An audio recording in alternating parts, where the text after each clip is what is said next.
Aí eu uso inclusive aquele carregador.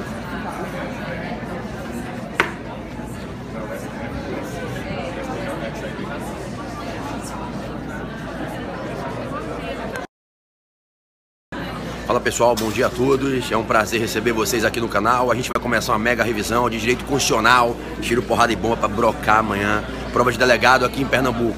Você que não vai fazer o concurso para delegado, mas estuda para concurso, estuda para exame de ordem, cola, assiste esse Periscope. A gente vai metralhar aqui de 10 a 15 temas de direito constitucional muito importantes. Angélica, você me ajuda? Lógico. Vou deixar com você. Aí, gente, agora... é assim. Deixa eu inverter então, peraí, deixa eu inverter. Não, eu faço assim. Ah, não, tem que inverter. Inverter, peraí. Pronto, grande PB agora, gente. Não vamos perder o grande PB aqui. Arrebentar a boca do balão. Quem ainda não assistiu a minha live, depois assiste a minha live também. No meu Periscope. Angélica Glioshi. A minha aula anterior a essa. Vamos adicionar aí no Periscope. Eu vou puxar 1 hora, certo? Então são 9h20, eu vou lá até 10h20, a gente faz um intervalo até 10h35, 10h40, mas não puxa até meio-dia e 15. A gente avança em 10 a 15 minutos na hora do almoço, tá? Para eu fazer 1 hora certinho a batida aqui com a galera. Lacrar constitucional, velho. Lacrar de boca a porra dessa porra. Vamos lá. Galera, bom dia! Bom dia! Ave Maria, porra! Bom dia! Olha, galera, energia já aprovada, porra, né? Amanhã vocês já pensaram que vocês vão acordar para serem aprovados, meus amigos.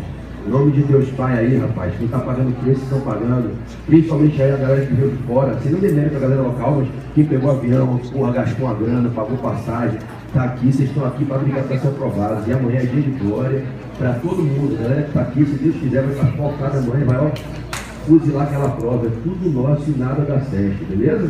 Bom, meu objetivo com vocês aqui agora é revisar diversos pontos do direito constitucional que eu acredito sinceramente que possam ser explorados amanhã pela banca de constitucional no exame que a gente vai enfrentar. Bom, como fiz ontem com o tributário com vocês, hoje com um pouquinho mais de tempo em constitucional, não muito, mas um pouquinho mais, eu vou fazer uma pegada bem objetiva, bem direcionada no estilo de prova. Não dá pra gente chegar aqui no salão de teste e ensinar conceitos de direito constitucional, voaria demais. Então, vamos lá. Eu listei aqui em torno de 12 a 15 pontos dentro do programa, que são 27 pontos. O edital tem 27 pontos em constitucional. Acredito que vocês bateram de A a Z. E eu vou começar com o Pacto de São José da Costa Rica. Pacto de São José da Costa Rica, tudo bem? Bom, vamos lá. O Pacto de São José da Costa Rica é um tratado que o Brasil aderiu e é um tratado que foi aprovado no Sistema Interamericano de Proteção dos Direitos Humanos. O Pacto de São José da Costa Rica é um tratado internacional que integra o Sistema Interamericano de Tutela dos Direitos Humanos. A primeira coisa que a banca pode perguntar é a natureza do instrumento. É um tratado internacional que integra o Sistema Interamericano de Proteção dos Direitos Humanos. A característica principal do Pacto de São José da Costa Rica é que ele é focado na tutela dos direitos de primeira dimensão. Ele é focado na tutela dos direitos de primeira dimensão. Os direitos de liberdades civis e políticas. É extremamente sucinto e econômico o tratado para mencionar direitos de segunda dimensão. Não era o foco. Quando ele foi escrito, o objetivo não era regular os direitos econômicos, sociais e culturais. Havia, ao contrário, uma preocupação única na tutela dos direitos de primeira dimensão, direitos de liberdades civis e políticas. O Brasil aderiu, evidentemente, integralmente ao Pacto de São José da Costa Rica. O grande ponto que colocou o pacto em evidência na jurisdição constitucional brasileira na última década foi a discussão a respeito da prisão do depositário fiel, a discussão a respeito da prisão por dívida, da prisão civil no Brasil. Todo mundo atento comigo, mas daqui no alvo, ponto que eventualmente, caso o tema caia em prova, é o que certamente virá como gabarito da questão. Bom, o Pacto de São José da Costa Rica foi utilizado pelo STF nos últimos anos, inclusive ensejando uma súmula vinculante importantíssima para sanar uma controvérsia que existia no direito brasileiro. A nossa Constituição, só me escutando, certo? No artigo 567, a Constituição, no artigo 567, diz que não haverá prisão civil no Brasil, prisão por dívida, salvo para o devedor de alimentos e nos casos de depositário fiel. Se você abre a Constituição, está escrito lá no 567, cabe a prisão do depositário fiel, está escrito, só que diz na forma da lei. O STF trata a norma constitucional em apreço como uma norma de eficácia contida, uma norma que pode ter seus efeitos restringidos, diminuídos, reduzidos por obra do legislador infraconstitucional. Então, o STF diz que quem vai dimensionar a aplicabilidade do inciso 67 do artigo 5º é o legislador infraconstitucional. E o que é que a gente chama de conflito no Brasil? O Código Civil, desde o Código 16, que eu fiz na minha faculdade, que muitos devem ter estudado também, o Código Breve-Lacuniano já autorizava a prisão civil do depositário infiel. O Código Realiano, o Código São Miguel Reale, também autoriza a prisão civil do depositário infiel no artigo 652, que é o último artigo do capítulo de contratos de depósito. Ocorre que o Pacto de São José da Costa Rica só autoriza a prisão do devedor de alimentos, não autoriza a prisão do depositário infiel. Havia um conflito normativo entre o Código Civil e o Pacto de São José da Costa Rica. Ao longo dos anos 90, o STF aceitava a prisão civil do depositário infiel, existia inclusive uma súmula anterior às súmulas vinculantes que autorizava a prisão do depositário infiel. Não obstante, o Supremo autorizava e entendia que o Código Civil cumpria a sua função de regular a norma constitucional do artigo 5º 67, o STF, passando a frequentar um órgão fantástico do sistema europeu de tutela dos direitos humanos, que é a Comissão de Veneza, que é o único órgão do sistema europeu que permite a adesão de países de fora da Europa. O Brasil é parte, onde se reúnem as cortes constitucionais e os supremos tribunais do mundo inteiro. O STF aderiu a um movimento internacional de eliminar a prisão do depositário infiel. E o STF, para aderir ao movimento, tinha que se imputar uma nova forma de interpretar o conflito normativo entre o Código Civil e o Pacto de São José da Costa Rica. Porque se você olha para o Código Civil, ele autoriza a prisão do depositário infiel. E se você olha para o Pacto, ele não autoriza. E a Constituição diz que quem regula a matéria é a lei. Ergue a norma do 5º 67 como norma de eficácia contida, de eficácia contível, redutível, e designa ao legislador para a missão de dar os efeitos exatos em que essa norma vai se aplicar, modular a eficácia correta para ser aplicada no caso concreto. Ora, o que é que o Supremo fez? Sendo bem objetivo. O Supremo aderiu a uma tese que ganhou espaço no mundo inteiro, de que tratados internacionais que versam sobre direitos humanos devem ficar posicionados na pirâmide hierárquica das fontes acima das leis comuns internas do país. É a tese da supralegalidade, em que os tratados que versavam sobre direitos humanos e que não eram equiparáveis a emendas constitucionais teriam um status supralegal. O que o Supremo fez foi criar um caminho interpretativo para possibilitar posicionar o tratado acima da lei ordinária e, colocando o tratado acima do Código Civil, da prevalência à norma do tratado que veda a possibilidade de prisão do depositário infiel. Bom, para vocês entenderem, tratados internacionais do Brasil podem ter dois perfis. E a depender do perfil, ele pode ter 3 status. Um deles é o que vai ficar o Pacto da Costa Rica na supralegalidade. Vamos entender didaticamente aqui rápido, porque esse caminho, para a gente não perder essa questão, ou seja, a revisão civil para você matar um ponto no alvo. Olha bem, eu tenho 2 tipos de tratados internacionais, os que versam sobre direitos humanos e os que não versam.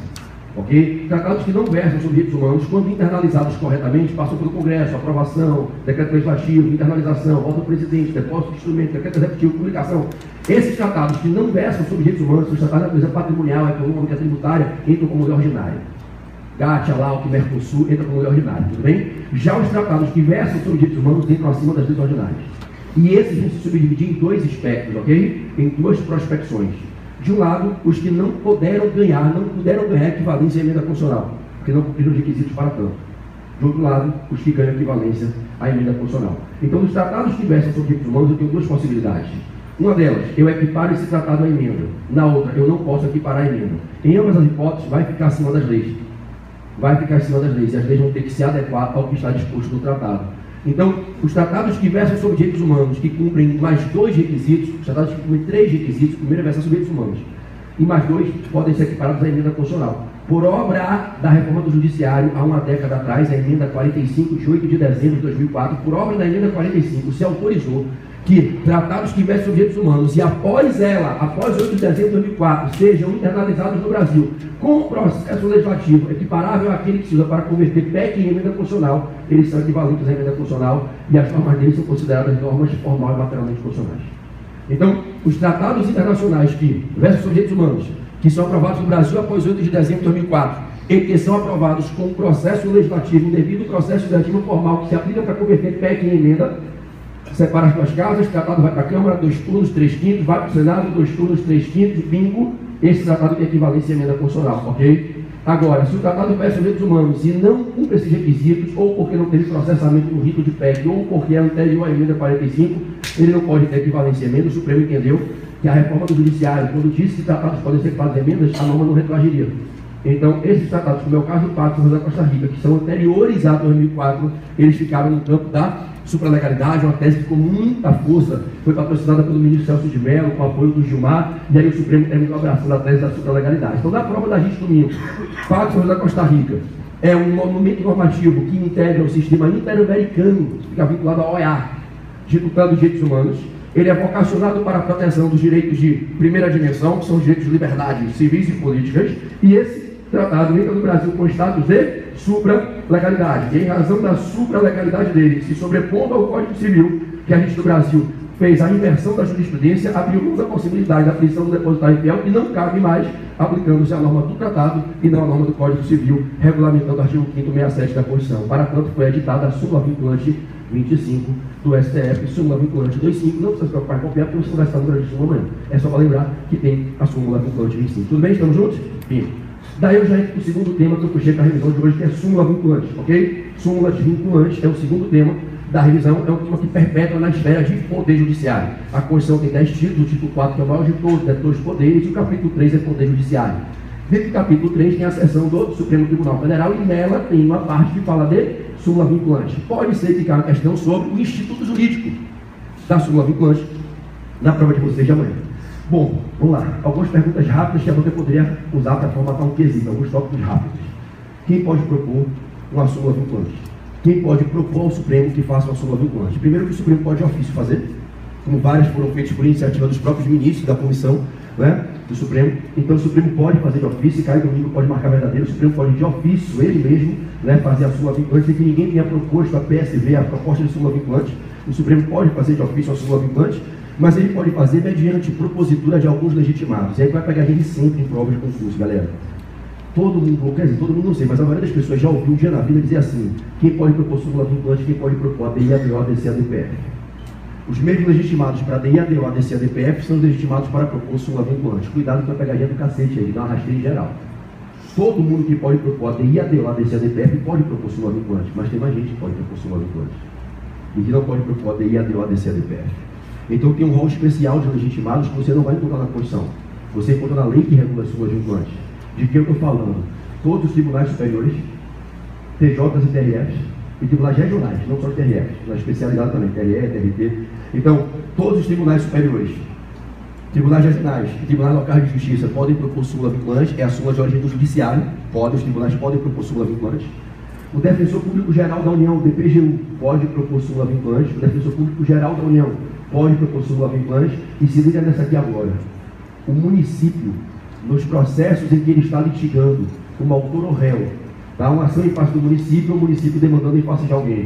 O município, nos processos em que ele está litigando, se ele entende que aquela questão sobre a qual versa o mérito em causa ainda lite, se ele entende que aquela questão é uma questão que tem jurisprudência reiterada do STF, que é uma afronta ao judiciário, vai multiplicar demandas repetitivas, continuar discutindo isso, ele pode, incidentalmente, no curso do processo, mandar uma proposta de súmula vinculante para o Supremo, para pedir ao Supremo que aprove essa súmula vinculante, e aí, aprovando a súmula vinculante, passe a aplicar aquele entendimento, e evidentemente impõe naquele próprio processo a aplicação do entendimento, porque ele já é fruto de uma jurisprudência reiterada, sedimentada, e que não é digna, não é passível de questionamento naquele momento, para qualquer mudança de valores, de paradigmas que justifique a quebra da estabilidade da jurisprudência constitucionalmente formada no exercício da jurisdição constitucional no Brasil.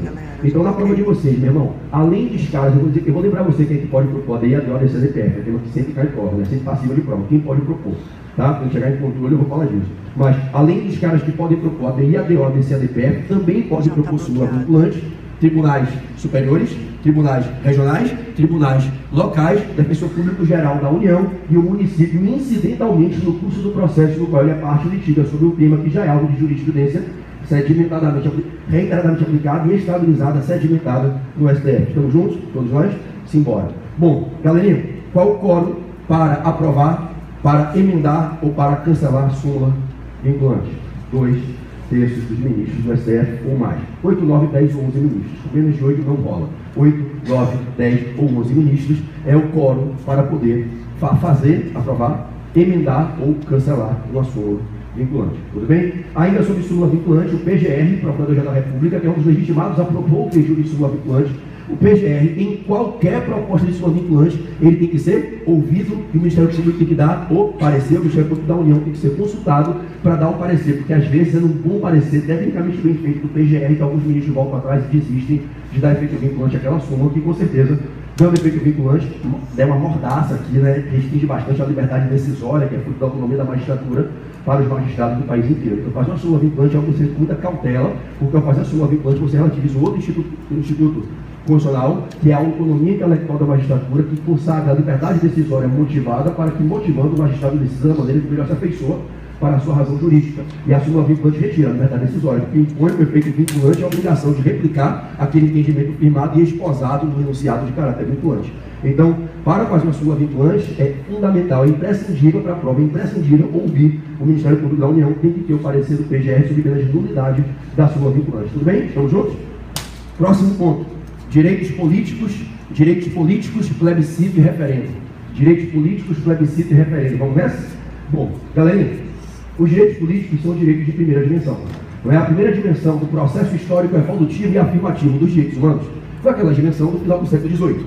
Revolução idealista de liberdade na França e nos Estados Unidos, século XVIII, segunda metade, 1787. Constituição americana, 1791, Constituição francesa, e explode os direitos de liberdade do homem contra os abusos do Estado. Direitos de liberdade. Direitos de liberdade, direito. Bora olhar pra mim, porra, ali porque mulher, presta atenção e foca, miséria. Bora. Então, presta atenção, porra. Direitos políticos e direitos civis. Eu quero ter a minha liberdade civil, liberdade de expressão, liberdade de orientação sexual, liberdade de orientação religiosa, liberdade de propriedade, liberdade de reunião, liberdade de locomoção, e quero ter os meus direitos políticos, participar da vida na politeia, na polis, liberdade política, eu quero poder eleger, ser eleito, capacidade eleitoral, sufrágio, cidadania, eu quero ter o direito de participar do processo de escolha de quem me governa, me colocar à disposição para, se os meus colegas concordarem, me colocarem como governante, quero escolher como é que se tomam as melhores decisões, quero participar do processo de construção das leis, do direito objetivo que rege a minha vida em sociedade.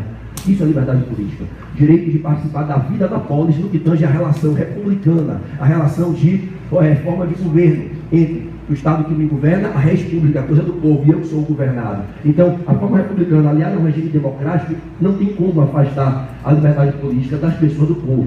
E nessa ótica, o Brasil consagra a nossa Constituição, consagra os direitos políticos. Se você parar para pensar, eu sei que todo mundo aqui que está na boca de prova está cascudo, absoluta certeza.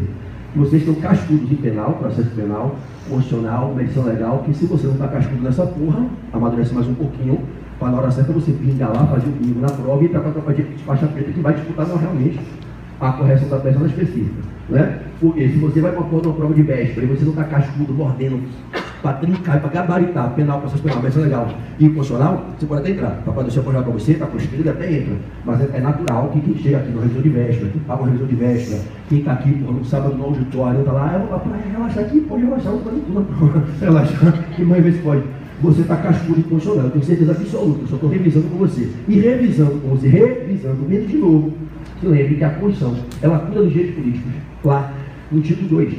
E é lá que a gente vai encontrar plebiscito, referendo e iniciativa popular, e é disso que eu quero falar com você. A Constituição tem 10 títulos, título 1, princípios fundamentais, título 2, dos direitos e garantias fundamentais. O título 2, que vai do 5 ao 17, tem 5 capítulos. Capítulo 1 dos direitos individuais e coletivos, artigo 5º, capítulo 2 dos direitos sociais, 6º ao 11, capítulo 3, direitos de nacionalidade, 12 e 13, e o capítulo 4, direitos políticos, 14, 15 e 16. Partidos políticos, capítulo 5, artigo 17. Plebiscito e referendo, iniciativa popular. O que é que pode cair na prova? Só me escuta. A banca pode, primeiro, que acerte ao Z e BZ e faz isso, transcrever o texto da Constituição. E se o Z e BZ acontecer, ela vai transferir.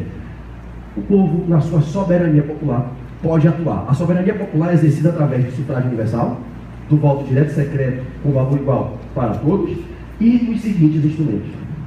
Quais são os seguintes instrumentos que viabilizam o exercício dos direitos políticos e consagram a soberania popular? Plebiscito, referendo e iniciativa popular. Olha para mim, minha mão direita, iniciativa popular, minha mão esquerda, plebiscito e referendo.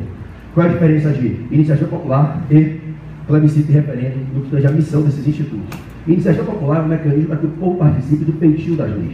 Iniciativa popular é um mecanismo para conferir ao povo a possibilidade de participar do processo construtivo do direito objetivo, das leis que nos regem em sociedade. Plebiscito e referendo são um mecanismo para viabilizar que o povo participe da tomada de decisões estratégicas no processo de governabilidade. Então, quando eu falo de plebiscito e referendo, eu falo de consultas ao povo, para que consultando-se o povo conheça-se a opinião do povo, sinta-se a democracia na sua essência, para que o povo diga se ele concorda ou se ele discorda na tomada de uma decisão estratégica e importante para o processo de governabilidade dentro do Estado e da sociedade. Então, iniciativa popular, mecanismo de construção das leis com a vontade do povo. Plebiscito e referendo, mediante consulta eu busco no povo a opinião do povo para tomar uma decisão, não é só opinar, é decidir se pode ou não pode tomar certa medida que é vital no processo de governabilidade. Bom, plebiscito e referendo, um processo de consulta, pergunta número 1 de prova, que sempre cai. Quando o tema cai, ela sempre vem. Qual a diferença? Se ambos são processos de consulta para buscar no povo a opinião se pode ou não pode tomar certa medida da administração. Plebiscito, fala, dá uma amenizada, plebiscito aí, mané, o plebiscito, uma consulta prévia. Eu consulto ao povo se o povo autoriza antes de que eu tome a medida. E o povo tem o poder de impedir. No plebiscito eu gero para o povo uma tutela inibitória. Se o povo não quiser, não vai ter a medida. O plebiscito é uma consulta prévia, a consulta que antecede a prática do ato. No referendo, a medida já foi praticada. Olha para trás, referendo. O governante já tomou a medida e depois consultou ao povo. O povo no referendo não tem tutela inibitória. Ele tem o poder de sustar a medida, de cancelá-la, de invalidá-la a posteriori. Então, plebiscito é uma consulta prévia. Referendo é uma consulta posterior. Então, se cada prova que o governo está pretendendo abrir um procedimento de consulta popular para buscar uma votação do povo para saber se pode ou não tomar medida nos próximos 6 meses, o processo é plebiscitário. O governo tomou certa medida, mas está entendendo que está havendo uma rejeição popular muito grande e resolve abrir um processo de consulta ao povo para manter ou sustar a medida. O procedimento está sendo implementado de referendo, ok? Para que eu possa, atenção, ter plebiscito ou referendo, o mecanismo formal de instauração de um plebiscito ou referendo é resolução expedida no Congresso Nacional, e essa resolução pode ser proposta por 1/3 ou mais dos deputados ou 1/3 ou mais dos senadores. Lembra a ideia da CPI, tudo bem? 1/3 ou mais dos deputados, 1/3 ou mais dos senadores. A matéria é regulada na Lei 9709, você não vai ler, eu sei que você não vai ler, eu brinquei com vocês ontem, né? Você não vai ler, não dá tempo, né? Então, se liga, lá na Lei 9709, artigo 3º, está escrito que o plebiscito e referendo são instaurados se houver convocação, mediante expedição de uma resolução, e para propor essa resolução é vital que haja pelo menos 1/3 ou mais dos deputados, ou 1/3 ou mais dos senadores, ou um ou outro não precisa somar, para poder pedir que se faça a resolução convocando o processo plebiscitário de referendo. Estamos juntos todos nós? Vamos embora. Bom, galerinha, já que eu falei de um texto me veio aqui na cabeça agora a CPI, que é um tema que está na moda, sempre está na moda, no Brasil sempre estará na moda, infelizmente a nossa realidade, né? Político-econômica, social, faz com que a gente sempre esteja precisando de uma CPI, infelizmente, né? Não é engraçado, mas é um traje cômico, né? Mas infelizmente é uma realidade. Então, vamos rapidinho aqui, sem dar muita volta, né? Para se convocar uma comissão parlamentar de inquérito e viabilizar que o Poder Legislativo exerça a função inquisitória, né? A função investigativa, para requisitar uma comissão parlamentar de inquérito, eu tenho que ter uma requisição formal assinada Milena, correto? Por 1/3 ou... É Milena, né? Quem é que estava com essa Milena ontem? Ah, estava aqui nessa cadeira, pensei que era você. Qual é o seu nome? Ana. Ok, eu tiro fora nova, mas tudo bem. Aninha, vamos lá. Então, é raro eu trocar o nome de um aluno, mas tudo bem. Isso é rarissimamente que acontece. Eu sei o nome dos meus alunos, nome e sobrenome por um, né? Então, Ana, vem comigo aqui. Vamos lá.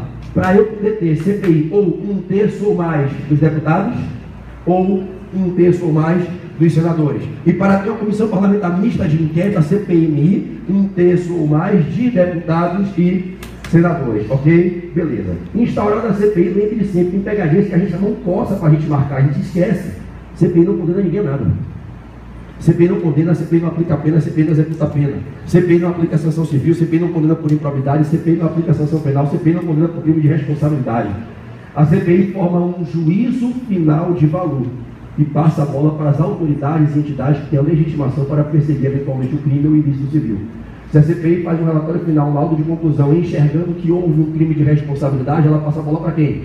Para o Congresso Nacional. Se a CPI entende que é um crime comum, ela passa a bola para o Ministério Público. Se a CPI entende que há um ato que configura improbidade legislativa, passa para o Ministério Público. Né? Se a CPI entende que há situações que desafiam a formação de um inquérito policial para fazer uma apuração de eventuais delitos consumados para gerar uma percepção penal e juízo. Autoridades policiais. A CPI não condena, a CPI não aplica a pena, a CPI não sanciona, a CPI investiga, avalia e forma laudo conclusivo, tá certo? Bom, a CPI tem alguns poderes de investigação fortíssimos, abarcados na Constituição. Por esses poderes perpassam algumas medidas que ela pode fazer, mas tem outras que não pode, que ficam na chamada cláusula de reserva de jurisdição. A cláusula de reserva de jurisdição. Certas medidas que a CPI pretendeu outrora praticar, o Supremo disse não, isso é excessivo, isso somente no Poder Judiciário, através do exercício da jurisdição. E a banca costuma formar uma questão de CPI comparando o que é que a CPI pode fazer no seu poder investigatório especial e o que é que ela não pode, por perpetrar na esfera da reserva de jurisdição. Vamos lembrar rapidinho. CPI pode quebrar sigilo telefônico? Pode ou não pode quebrar o sigilo? Mas ela pode fazer interceptação? Não. Às vezes você é a mente cansada, né, velho? 4, 5, 10 horas da manhã, 11 horas da manhã, 11h30, já, porra, a mente já tomou 2 horas e meia de calor e você, porra, em cima da prova, seu olho já tá quase esbugalhado, a cultura você já tá dilatado, já perdeu o reflexo. Depois de 120 minutos você tem 25% de perda de concentração, de reflexo mental, de tudo, não é? No final do dia, se vocês quiserem depois, aí esquece o Pedro professor, o Pedro coach, o Pedro treinador, no finalzinho eu posso dar meia aulinha de dica para vocês de algumas coisas que são eficientes para fazer prova. E não pensa que é causada mimimi papinha, é o que importa pra caralho, faz a diferença, confie e faz a diferença. É papo para atleta, o atleta concurseiro faz a diferença pra caralho. Né? Então, você chega lá 10, 10h30, 11 da manhã, já tá tomando 3 horas de porrada no juízo, você consegue ficar 3 horas seguidas, você tá nem fudendo, você fica 3 horas seguidas, porra. Imagina ficar olhando, agora seu cérebro já tá virado assim, mas depois de medalhado. Né? Então, você diga, presta atenção. Meu irmão, não confunda interceptação com quebra de sigilo. Quebra de sigilo a CPI pode, interceptação não. Na quebra de sigilo ela só tem acesso aos dados da origem da ligação, a chamada para aquele oração, mas não tem o conteúdo da conversa, não tem aspas com grampo. Tá certo? CPI não pode fazer grampo, CPI não pode interceptar o conteúdo da conversa. Estamos juntos? CPI não pode praticar medidas cautelares de arresto, de sequestro, não pode determinar penhora de bens, não pode. Isso somente mediante ordem judicial e processo executivo, através de juiz competente, respeitado o contraditório para a defesa devido ao processo legal, dentro do posto do processo de execução. Então, o CPI não pode praticar medidas cautelares, não pode determinar sequestro, penhora, arresto de bens do investigado. Estamos juntos? A questão que eu apostaria que a SESC colocaria amanhã, essa questão está no banco da SESC, essa questão já não vem cair, já tem 6 a 8 meses. O último concurso que caiu foi no concurso do Mato Grosso, em agosto ou foi setembro, tem quase um ano, no ano passado. Não caiu um ponto nas provas da SESC, que é o seguinte: 1/3 dos deputados quis estourar a CPI. 1/3 senador. Romário conseguiu mais 26 senadores, fez 27 senadores para fazer a CPI da CPF. Os outros senadores fizeram a petição à mesa diretora e disseram: a gente não quer a CPI. 1/3 quer instaurar, mas 2/3 disseram: nós pedimos que não se instaure. A questão é: a maioria pode barrar esse direito da minoria? Não, não. O que a professor disse? Basta 1/3. Não é que basta 1/3 e ignore-se a opinião dos outros. É basta 1/3, ainda que haja uma contrariedade manifesta expressamente pelos demais. É a tutela dos direitos da minoria. Então, ainda que se queira barrar, se 1/3 ou mais quiser autorizar, tudo vai ter CPI. Tudo bem? Agora, ó, pegadinha besta, eu sei que todo mundo aqui já ouviu falar isso 1 milhão de vezes, todo pessoa repete isso, mas não custa lembrar. Não é mais de 1/3 não, tá? É 1/3 ou mais. Isso é uma questão safada. Quando a banca faz isso, isso é covardia, porque ela bota mais de 1/3 está errado, não precisa de mais de 1/3. Com 27 senadores roubaram o CPI da CBF. Não é mais de 1/3, é 1/3. Não precisa de mais de 1/3. Mais de 1/3 não é igual a 1/3, ok? Basta 1/3, não é mais de 1/3, é 1/3 ou mais, ok? Controle de funcionalidade, vamos nessa? Controle de funcionalidade. Bom, vou tentar fazer mágica aqui, mas uma mágica eficiente, vamos lá. Galerinha, rapidamente, todo mundo focado comigo. O que é controle de funcionalidade? Controle de funcionalidade é uma atividade, é um processo, é um mecanismo, é um sistema em movimento. O controle de funcionalidade é uma atividade por via da qual um dos 3 poderes da República, legislativo, executivo e judiciário, através do órgão competente, vai avaliar, se liga, vai avaliar, vai analisar certa fonte normativa para avaliar se ela é compatível ou não com a Constituição. O controle de funcionalidade é aquele processo avaliativo em que certo poder da República, legislativo, executivo ou judiciário, analisa, avalia, verifica se certa fonte normativa, que é o objeto do controle, a fonte normativa, a lei ordinária, complementar, medida provisória, resolução, decreto legislativo, se ela é compatível ou não com a Constituição. A Constituição é o parâmetro, a fonte avaliada é o objeto e o mecanismo de confrontamento para avaliar se essa fonte é compatível com esse parâmetro é o mecanismo chamado, Débora, de controle de constitucionalidade, ok? Então, controle de constitucionalidade é esse mecanismo, é esse processo em que eu avalio a compatibilidade entre um objeto com a Constituição, tudo bem? O controle de constitucionalidade do Brasil pode ser político ou jurisdicional. Controle político é aquele que se exerce no legislativo e no executivo. Controle jurisdicional é aquele que se exerce no poder judiciário. Cuidado com pegadinhas inocentes, mas que derrubam candidatos preparados por distração. Não é qualquer órgão do judiciário que faz controle. O controle judicial deveria tecnicamente ser chamado de controle jurisdicional. Que alegria estar com vocês aqui, periscopetando aqui direto de Recife. Vocês aí em todo o Brasil. A gente com essa galera linda aqui. 250 pessoas aqui no auditório em Recife. Muito bacana, muito feliz de estar recebendo o povo aqui e poder compartilhar com vocês dicas de direito constitucional. Espero que tenha sido proveitoso para todos, né? Se tiver alguém que me assiste ainda aí que não me segue no Instagram, siga @Pedro Barreto Portal F3, é o meu Instagram, tudo bem? Eu vou parar um pouquinho agora para tomar uma água, tomar um café, tá legal? Mais tarde eu abro aqui uma transmissão de novo, quando eu der as dicas de civil eu abro de tarde para vocês aqui, tá bom? Beijo no coração.